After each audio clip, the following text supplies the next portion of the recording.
Welcome to iHip News. Today we're going to talk about America's biggest coward, hypocrite, vice presidential nominee, J.D. Vance. Yes. Pumps? I just want to point out for everyone that's watching that J.D. Vance, historically, until he became a Trumper, was a never Trumper. He compared Trump to Hitler in 2016. It's just unbelievable how he had clarity and now he doesn't. Calls him America's Hitler. Then he's a never Trumper. Tells Charlie Rose, I'm never a Trump guy. Attraction to Donald Trump feels like the media establishment, financial establishment, and so forth. Okay, so he's anti-Trump. Then he goes on in a since deleted tweet about the Access Hollywood tape and how everyone is watching when we apologize for this man. How Christians, who he considers himself one, should be against Trump. Serial sexual assault. I mean, he says it all. He knows it all. And then he compares Trump to the opioid crisis, which is saying he's the quick high of the MAGA movement, which we might all say can be akin to a cult leader, if I might be that bold. Then we have how he says Trump makes people afraid of immigrants. And now he is number 2 for Trump. And I did hear through the grapevine that Youngkin was Trump's choice for VP candidate, but Elon Musk's donation was contingent. His $45 million a month was contingent upon J.D. Vance being the nominee, which that makes you wonder. I mean, Elon Musk is so gross. Okay. And then we have what I found just to be gross is that all of the MAGAs are attacking J.D. Vance because his wife is a minority. It's disgusting. It is disgusting how they have come after her because she's Indian heritage. And let's just talk about the moral and ethical framework of MAGA men when you have Ted Cruz, whose wife was attacked by Donald Trump, and Ted Cruz kisses the ring of Donald Trump, sucks up to him, and does not defend his wife. And then you have this guy whose wife has fallen prey to racist tropes from MAGA loyalists. And this guy doesn't stand up for his wife. And they all think that they are alpha males and the woke left men are too soft.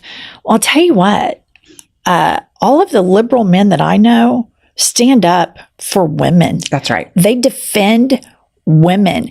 These guys, you can't even call beta males. No. I think you have to call them zeta males because they do not stand up for, if they can't stand up for their own wives, imagine what they're going to do via legislation to all of the women that they don't know. Right. If they can't respect women that they love, how can they respect other women? And I would argue that he's really playing with fire here because here he has children that are of mixed race, which I think is a beautiful, cool, awesome thing.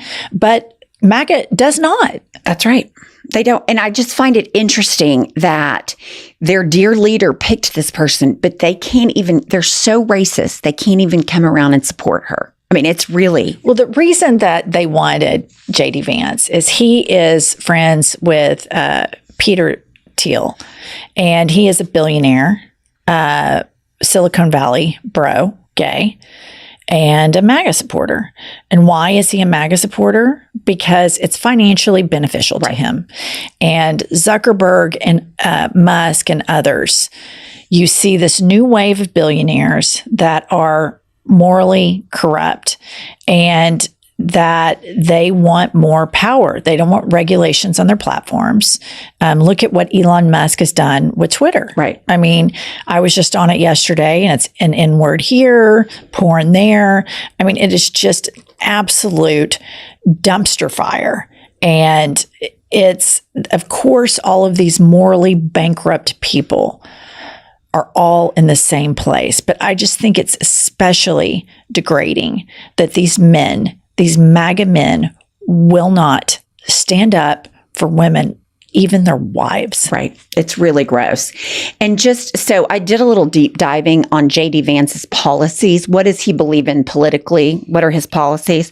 Okay. He's anti-abortion from the jump. Legal, a national federal ban. He believes in banning no-fault divorce. So that means women, the data says 20%, the suicide rate in women escalates to 20%. He said women should even stay in violent marriages where there's physical abuse. He is against making LGBTQIA plus a protected class. He is against reaffirming transgender care. He has said publicly he doesn't care about what happens in Ukraine. He has said he does not believe in climate change, and he is against any gun reform. He's so pro-life. He believes, girls should carry their rapist babies. He believes that children should be born of incest and rape, but he is against any type of gun reform. So that's who he is, like 2025 Heritage Foundation guy. Well, and I would argue that it is the opposite of being pro-life if you don't care about the quality of life. That's right. The J.D. Vances and the Heritage Foundations and the convicted felon Donald Trump and all the sycophants, they care more about embryos in a petri dish. And they care more about the rights of guns than they do about children getting shot by guns. And you would think that after there was an attempt on Trump's life, that maybe there would be clarity. No, they all just put maxi pads on their ears, right? Like the cult that they are. And it's just, these people are so at their core, so morally defunct, but they parade it out as though they are so morally superior because they're Christian. That's right. They hide behind it. And they weaponize their Christianity to further marginalize people. But these people do not give a shit about women. No. Because they cannot even take up for their wives.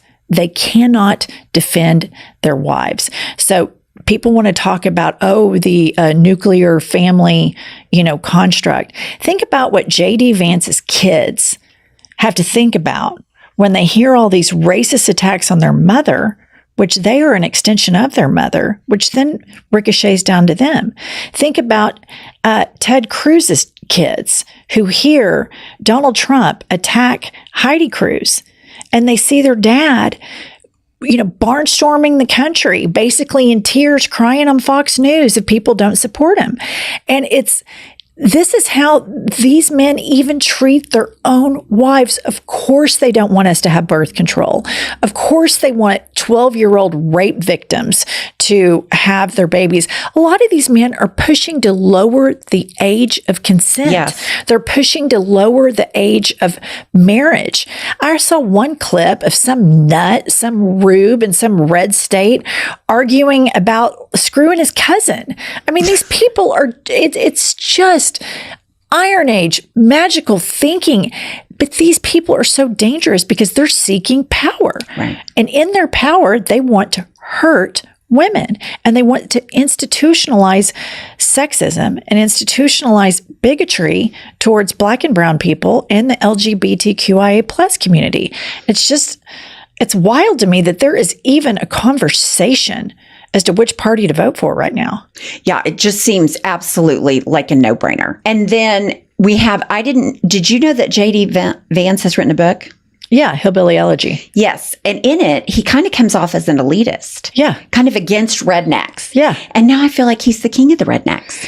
But this is what happens with people that are engaged in Trumpism. And I saw this on a local level when Trump first came out in 2016. A lot of my friends that identify as Republicans, but I would say more of a Mitt Romney, John McCain style Republican, said, "Oh, never Trump. No, he was horrible in the debates. He behaved so terribly. This man will ruin the Republican Party." They didn't vote for him in the primary. And then they begrudgingly went and voted in 2016. And then he won. And then I saw them all posting Trump train stuff with the Trump train emoji. And everybody surrounding Trump gets drunk and captivated on this power to be cruel to marginalized people. And I often ask myself, where does this come from? Right. Where is this desire to beat up on the little guy? Where does it come from?